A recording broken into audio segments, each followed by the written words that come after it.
The CBS Radio Mystery Theater presents...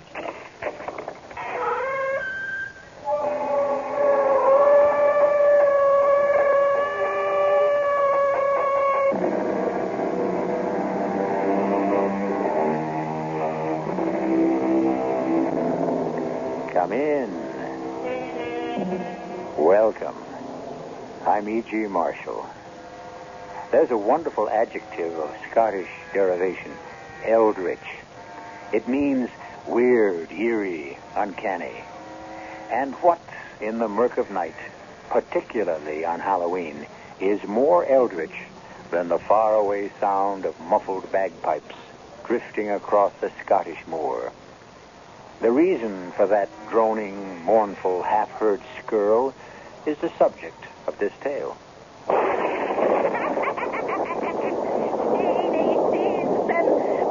Offered you freedom this Halloween night.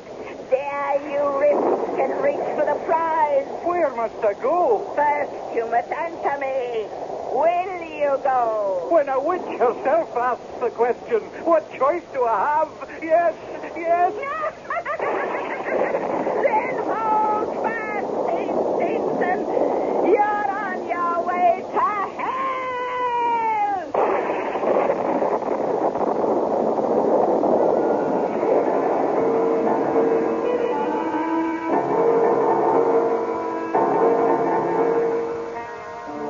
Our mystery drama, It's Hell to Pay the Piper, was adapted from the Sir Walter Scott classic, especially for the Mystery Theater by Ian Martin, and stars Ian Martin.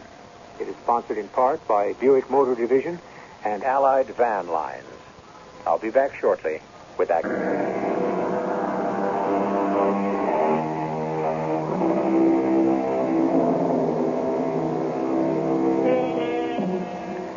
This is a legend handed down from father to son from the 18th century.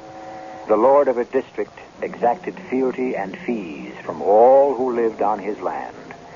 The lord was an absolute ruler over his small domain, with no one to defy him but the witches, the bogles, the warlocks, and the carlins, the mystic folk of Scottish legend, of whom let man beware as of the devil himself. And once having brushed with them, the penance a man pays follows him the rest of his time, especially if they should have caught him the night before All Saints' Day, the night we know today as Halloween. Who is that there, then? Who else but Steenson himself would be out on a night like this? No, there, boy. I'm glad to see you. I was worried you might have defected this last year of penance. Not likely after all I have lived through. 13 years. Off with you, and into the kirk, while I stand guard by the door. You have your pipes? Okay, right here in their mahogany box. But whether I'll have the strength to blow on them for 6 hours, I don't know. I'm not as young as I used to be. Nor am I. Where are we now? You want to keep that soul of yours out of hell.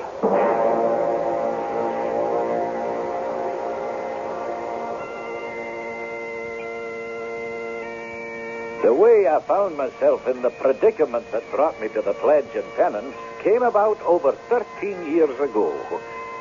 The laird up at Redgauntlet Castle was Sir Robert then, and in King Charles' time, he was in great favor. Far and wide, though, was he hated and feared. Men thought he had a compact with the devil, that he was proof against steel, and that bullets hopped off of his butt coat like hailstones on a rock. For all that, he wasn't a bad master to those loyal to him, the likes of me, for example, who was a kind of favorite to him for my playing the pipes. But at the time a story begins, I was in dire trouble with the master. It's not as if I was asking for the moon, Jock. You might as well for all the silver you'll get from me, Steenie Steenson. For everyone knows well enough, money burns a hole in your pocket. Hey, but it's not to spend on foolishness. It's for my rent. How much have you got? 400 merks. And how much do you need? 1,000. 1,000, is it?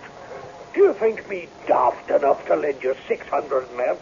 I couldn't meet the spring reckoning either. It's for 2 terms. Well, what happened when you came to Sir Robert empty-handed? My knees were like to melt with fright.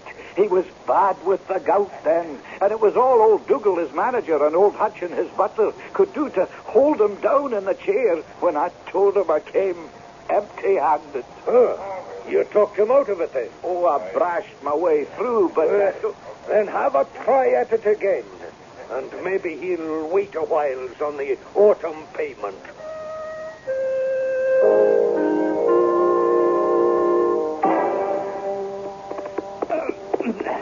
There now, laddie. Now you bide a wee till I calm down Mary inside, and then I'll put you away in the barn. Is that you, Stevenson?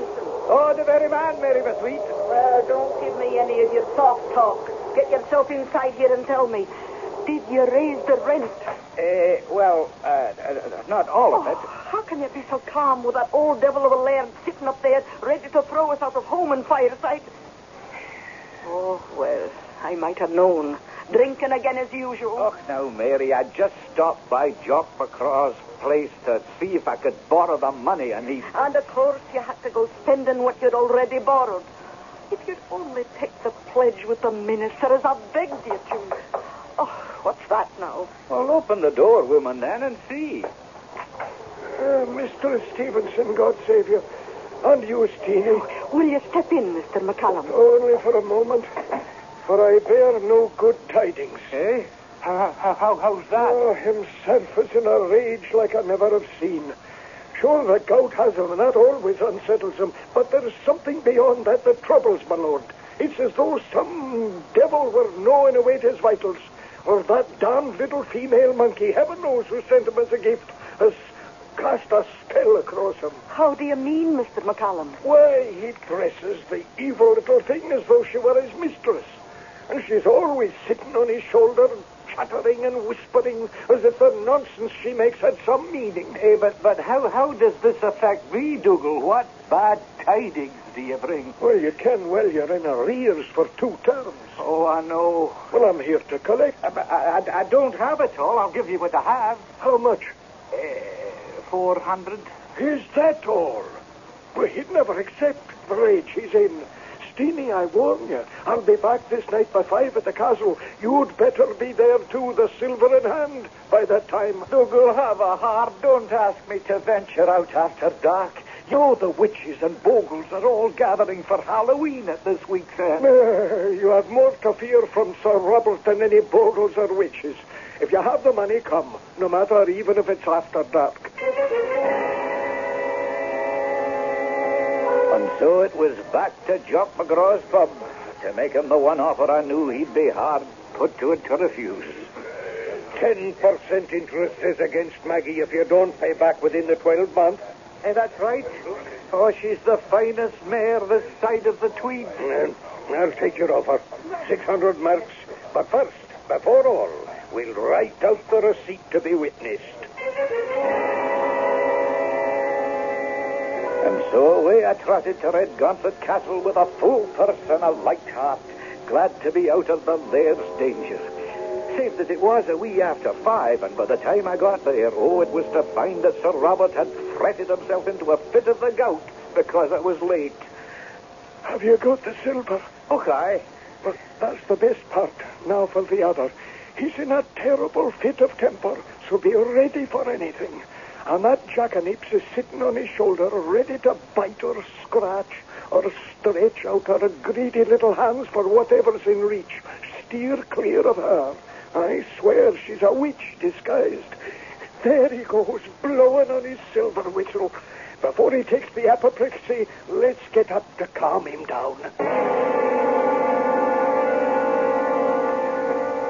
Sir Robert sat, or I should say, lay, in a great armchair with his grand velvet gown and his feet in a cradle. His face was fired up and as ravaged as Satan's. The monkey, in a red-laced gown, sat in the chair behind him with Sir Robert's wig perched racily on its head. Pistols and his sword lay by him. but more deadly to me. Oh, the rental book. That's Stephen, is it not? Of Stevenson, called Steenie, right? That's your true man, my lord. He brings his rent, sir. Is that so, then? Here it is, your lordship. Is it all here, Steenie, man? I believe your honor will find it all right. Here, Dougal, then. Give Steenie a glass of brandy downstairs whilst I count the silver and write a receipt. As you wish, my lord. Come, sir. Oh, God, take me. The fire is on me again. Get me some cold water for my feet. Oh, Steenie, run quick. Call for Hutchin to get the water. Hey, yes, Dougal. Hutchin! What is it? The laird is having an attack. Dougal bids you bring water as fast as you can. I will. Cold water for my feet and hot wine for my throat. Oh, hush, Lord. We'll bring you what aid we can. Oh, the devil himself is tugging at my coattails. What can I do? Nothing. Go on, lad, go. Hey, but I have no receipt for my rent. Here's the bath of cold water. Oh, the foul fiend has me in his grasp. Set me free. Help me get his feet in the water. Sure, and I will. My receipt, Dougal. Which don't bother us now. If it isn't enough what we have to handle, that monkey has to interfere. Quiet, you. Shall we put his feet in the water? Aye. But let's rid of this beast fast. If I could just have my receipt, I could go. Don't bother us now. Away with you, and let us do what has to be done. Aye, Dougal, I suppose it were better.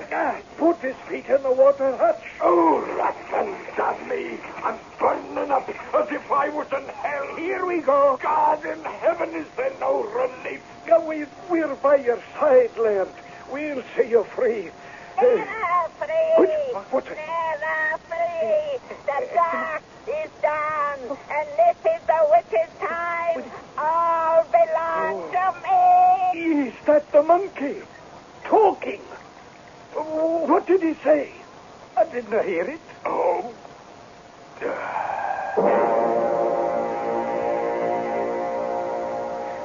But I heard the monkey talking, and I went running as fast as my heels might carry me out into the darkling night, knowing the laird had gone to his just deserts, and that tonight the devil and all was abroad. I made straight for the pub. I took a bottle by myself and snugged into the darkest corner.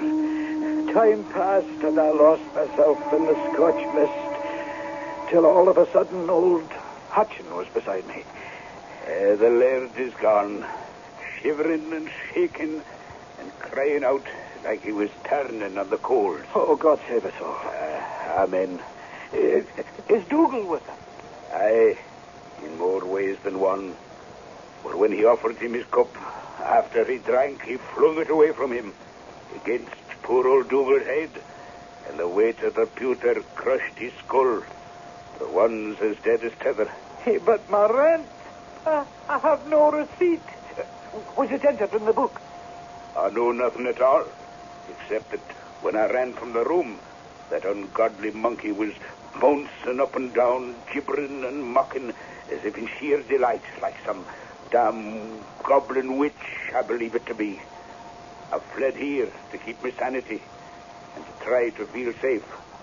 But I feel in my bones we'll no one of us be safe till the week is out and the midnight bell strikes in All Saints' Day and makes us safe and sure again.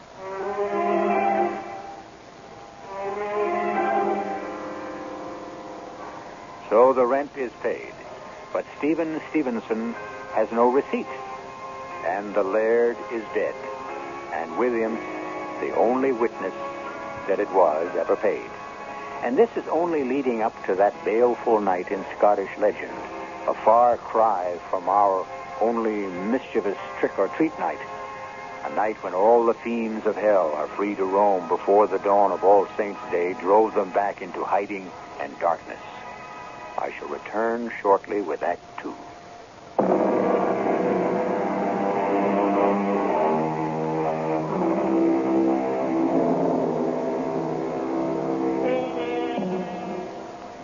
Like all good Scotsmen, A few liberal doses of the bonny barley brew made the night seem brighter.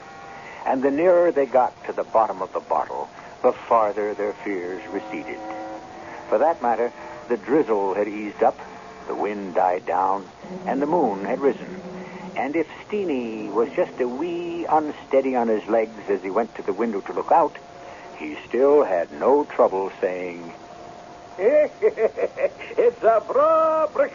And if you say that, you're a risk.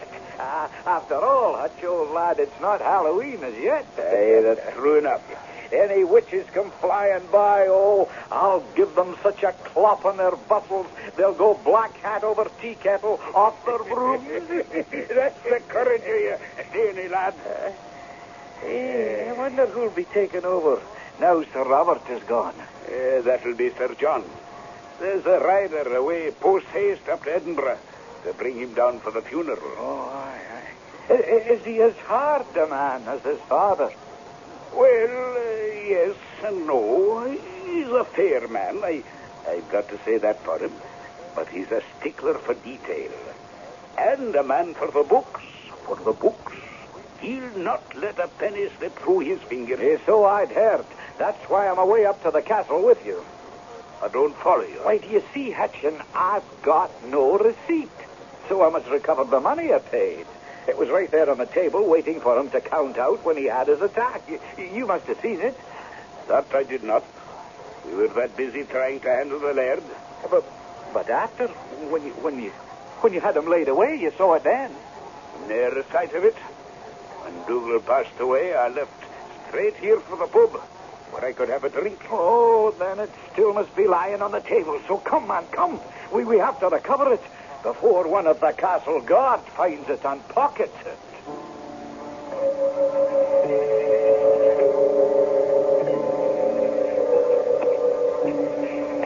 It's awful quiet here in the castle. Aye, it's like as if it were empty of everybody but the dead. Here, let's in and get you your money. Now, where could it be? On the table here, by the rent book, alongside the chair. Oh, no. What is it? It's gone. Could Dougal have taken it? No. I laid him out myself. There wasn't over a handful of coins in his pocket. Well, it's got to be somewhere. Let's have a look in his desk. Don't be touching that. You'll have your head for it. How can he? The man is dead, is he not? Good God defend us. Was that? The master's whistle. Woe be to either Dougal or me if we never answered his summons. Oh, where are you going, Hutch? It came from his bedroom. He's calling me. How can he be? He's dead. I don't know. I only know when the whistle blows on the pain of my own life, I answer his call. Coming right there from his bedroom, the way he did every night when he was ready for bed. Yeah, but who's blowing it? No one ever blew it but him. Dance to the whistle when he blows, lads. Dance to the whistle when he blows. Merciful heavens. You'll all dance to its tune. He'll summon you all to hell. Even you, my brave young man. Even you he'll get in the end. At the awful sight, old Hutchin had fainted, and when I swallowed my own heart back from my mouth, I took to my heels like the devil himself were after me. Nor did I stop Maggie at the full canter till I reached my own home. Oh, you're daft, Steen.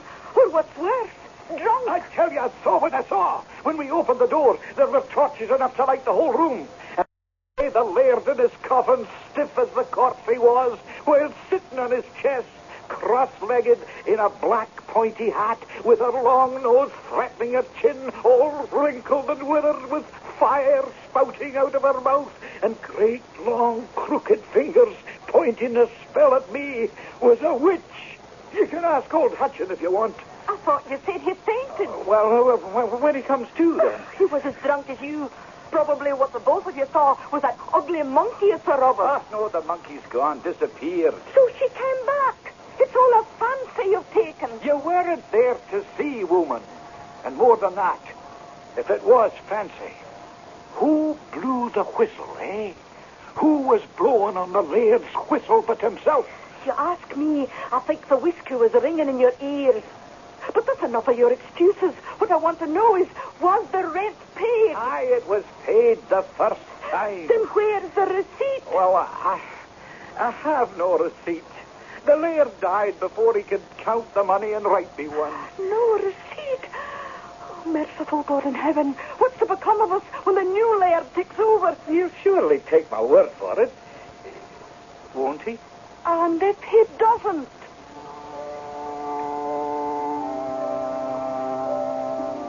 It didn't take me long to find out just how Sir John was disposed. For wasn't it on Halloween night its very self I was summoned to the castle? Oh, a wild night with the wind whistling and the moon buried in scudding clouds and the rain slanting down and soaking through the thickest wool, right down to the skin.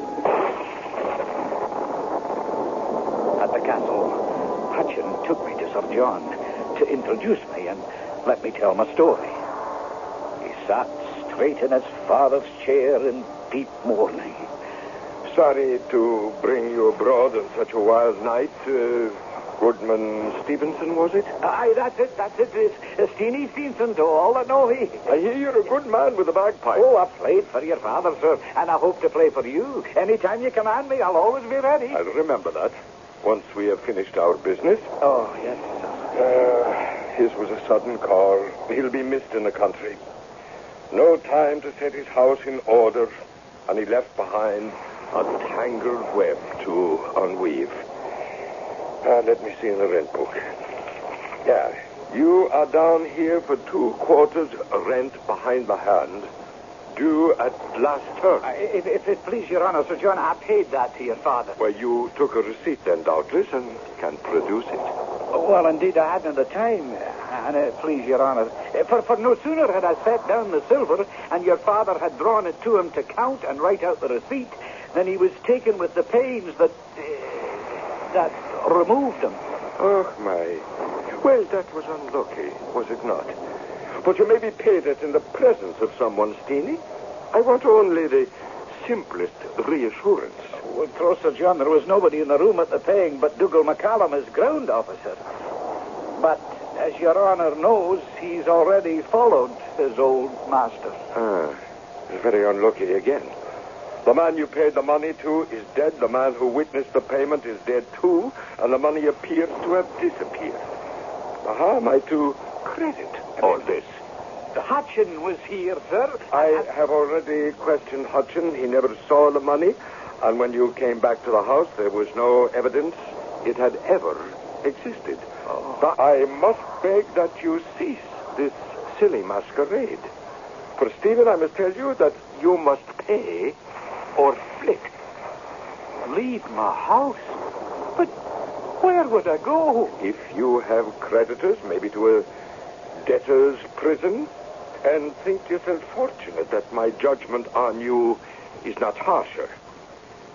Well, do you suppose I have the money? Oh, far be it from me to say so. Do you charge any of my people with having taken it? Well, I would be loath to charge them that may be innocent, and if there be anyone that is guilty, I have no proof. Then, if there is a word of truth in your story, the money must be somewhere. Now, where do you suppose it to be? Well, if you will have my thoughts on it, Laird, then here they are. In hell, along with your father, his unholy monkey, and his silver whistle. Down the stairs I ran out of that parlor, while all the time the laird was swearing blood and wounds behind me, as fast as ever did Sir Robert before him, and roaring for the bailiff and the baron officer. Aye, Maggie, you may well cry out this night, for the devil is to pay. I threw myself on Maggie's back and was off into the night. First off, I didn't know where I was headed, just so it was away from Redgauntlet and Sir John's wrath. Then, in the cold and the damp, with the wind skirting around like a wild thing, I knew where I was going, and the 2 reasons why. Jock McGraw's pub. What ails you, man? Are you a friend of mine? Well, I thought to be. Then lend me a hand, Jock, or there's no other way. I'm to be cast out for no payment of rent, and for what I just said to the new laird. I no doubt will soon be dancing at the end of a rope if I can't raise the money. What happened to what I gave you the loan of? Well, it was paid to the old laird the night he died. But he never gave me a receipt, and the money just vanished into thin air. Well, you have the gall to ask me for money when you've thrown away what I gave you already? Do you hear me all now? Here sits Steenson, false friend, thief, bragger, beggar, and bankrupt. The laird and his officers are after him, so help me hold him till I catch him, for I have claim on his horse before any. Stand back, all of you, or any man that approaches me near, I'll run him through. For I'm a desperate man this night, and to save my heart and home and my family, I'll ride the wind with the witches abroad, even if it blows me all the way to hell itself.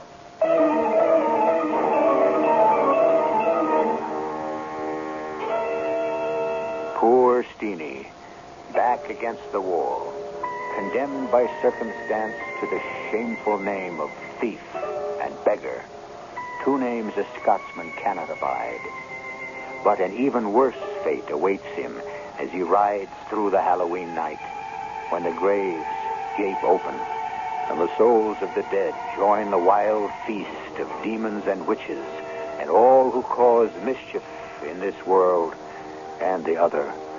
A world which Steenie, in his anguish, mentioned by name, never dreaming his challenge might be taken up, and where his only redress for his wrongs will be found out of this world. I'll return shortly with Act 3.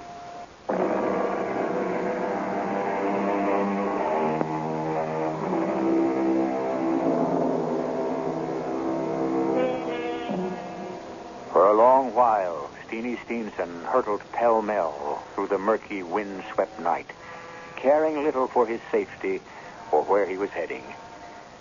For what he took worst was the realization that his whole world would now regard him as a cheat and thief. And he took the loss of his good name as worse than all else. The night turned darker, and the trees blackened it even more yet as he found himself in Pit Murky's wood. Suddenly, his exhausted horse, Maggie, was galvanized into action, springing and leaping in full flight like a 2-year-old, and snorting and whickering in fear. For behind him, dipping and swaying among the tree branches, rode a hag on a broomstick, fast coming up on him, no matter that Maggie was running full out in frantic terror. What's your hurry, Steenie? Whom do you flee? I'm shutting my eyes. You're not there. You're not there at all. Oh, I'm here, all right, Steenson. If I weren't, you'd have no hope at all. I have none now. When all you need is money. Without it, I've lost everything. My good name, my wife, my home, and for all I know, my head. But with it, you could have all back. Oh, only if you can lend me the money, mistress, whoever you are, and wait a long day for it. I have no other hope on earth. But there may be some under the earth. Under the earth. The word. Here, but I don't understand.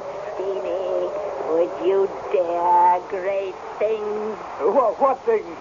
Your old laird is distressed in his grave by your curses and the wailing of your family and your friends. But I tell you true, if you dare venture to go see him, he'll give you the receipt. Oh, how could you know that? Open your eyes, Steenie. Look well on me. Oh, Lord. Lord, help me. It's the Robert's monkey. I am as you want to see me. But now, I have offered you freedom this Halloween night. Dare you risk and reach for the prize? Where must I go? First, you must answer me. Will you go? Oh, what choice do I have? Yes, yes. Oh, then hold fast. Steenie Stevenson, you're on your way to hell.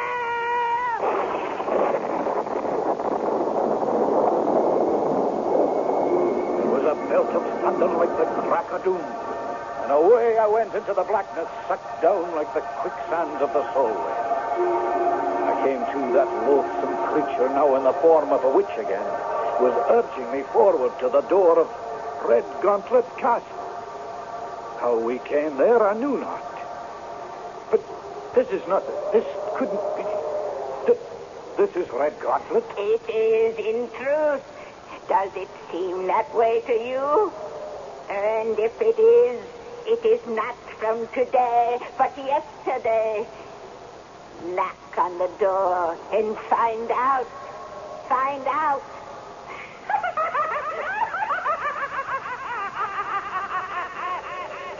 If Sir Robert's death could only be a dream.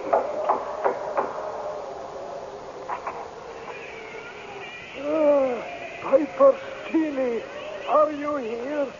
Sir Robert has been crying for you, roaring, fit to burst himself.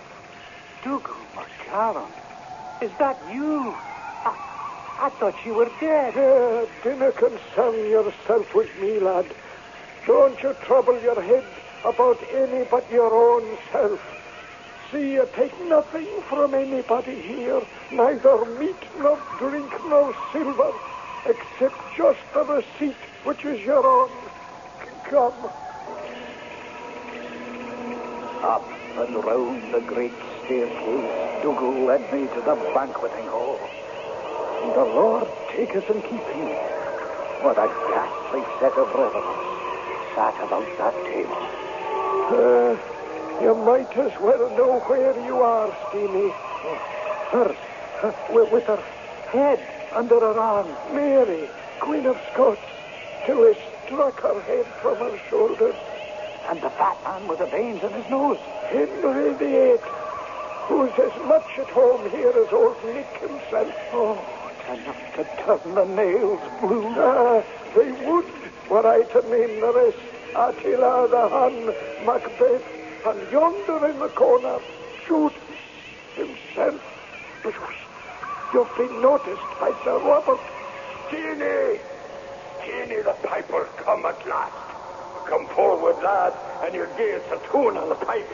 But first, have you settled with my son for the rent? Indeed I have not, Laird. Sir John will not settle with me without a receipt. You shall have that for a tune on the pipe. Remember what I said. Take or do nothing but get the receipt. I beg the Laird to excuse me. I'm tired and I'm afeard and I'm that cold. I don't think I have enough wind to fill the bag. Well, then you must eat and drink, lad, for we do little else here. Oh, I beg you to forgive me, sir, but I came here neither to eat, nor to drink, nor to make minstrelsy, but only to ask what is my own, to know what happened to the money I paid, and to get a discharge for it. Now, Davy, there's no gainsaying you, Steenie, so here is your receipt. And for the money, my dog Whelp of a son may go look for it in the cat's cradle. Oh, I give you my thanks, and I beg leave to withdraw. No, not a step yet. Here we do nothing for nothing. So you must return this Halloween at 12 months to pay your master the homage that you owe me for my protection. I refer myself not to your pleasure, but to God's.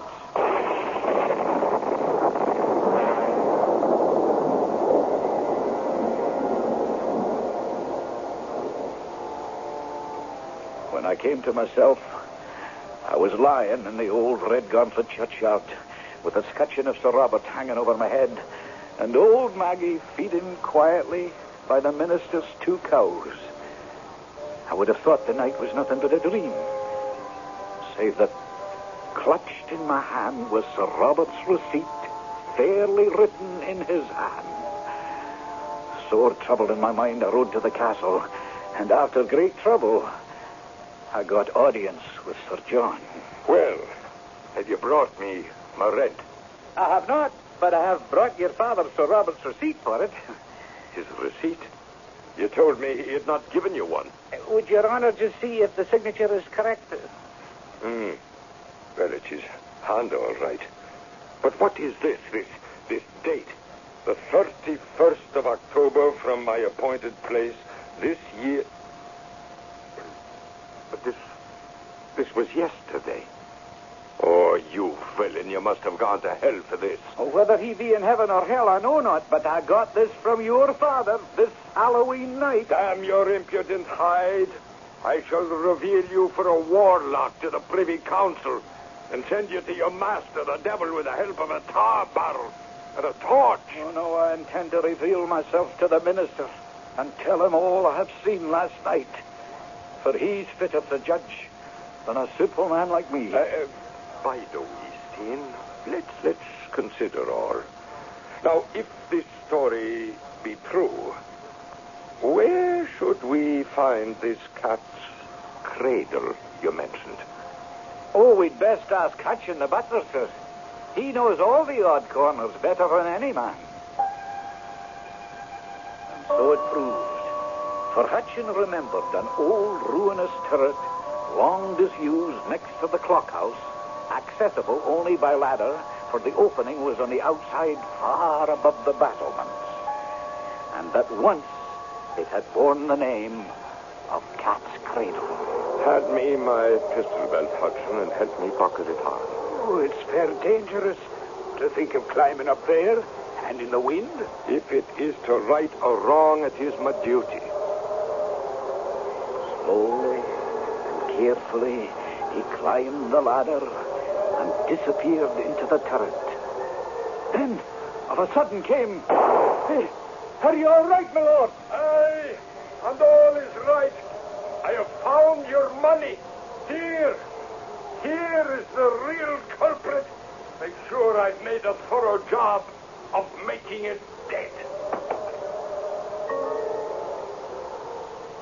What he had thrown down at my feet and Hutchins was the lifeless body of the monkey or ape or whatever it was. And later in the study, Sir John explained. I want to make amends to you, Steenie.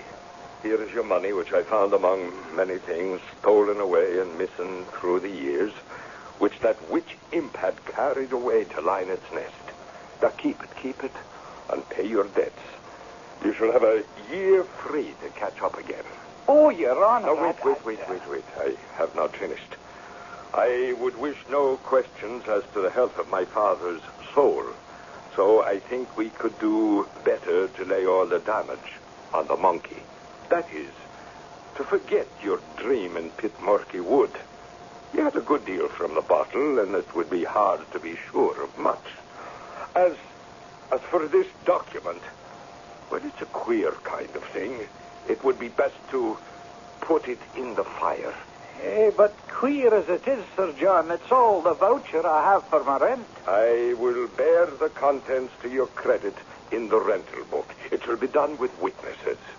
I would wish to speak with the minister on the subject, for I like not the sort of summons of appointment Your Honour's father... Do not call that phantom my father. Well, then, the thing that looked so like him. You see, he spoke of coming back in a 12-month, and I had the notion that if I was called and had no way to refuse, it might be forever. Very well. If you are so distressed in mind, speak to the minister. The minister had a solution, all right. One was that I had to take the pledge and give up the bonny due for all these 13 years. And the other was that every Halloween, for 13 years, from 6 till the witching hour was past, I would play my serenade on the bagpipes, but safe within the hallowed walls of the church. And tonight is the last night.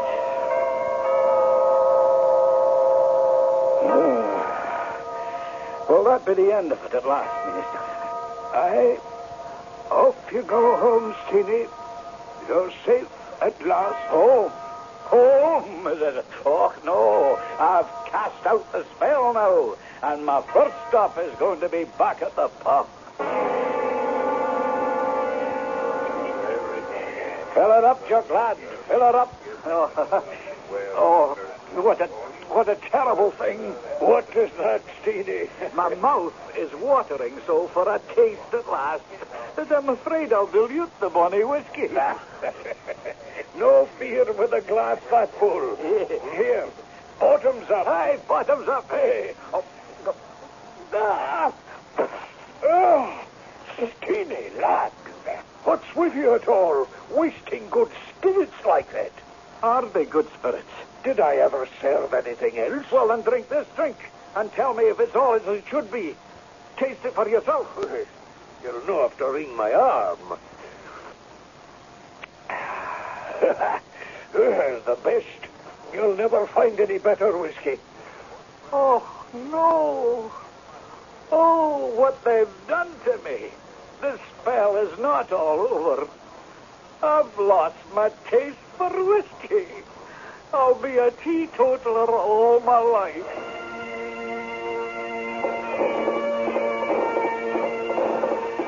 Poor Steenie. Or perhaps not so poor, for he lived to the ripe old age of 101. And though he never touched a drink again, he never saw a ghost again either. Perhaps there never was a witch, but only an alien creature like a monkey, and a few of the illusions that smoke out of a whiskey bottle and create tales and legends the like of this. I'll be back shortly.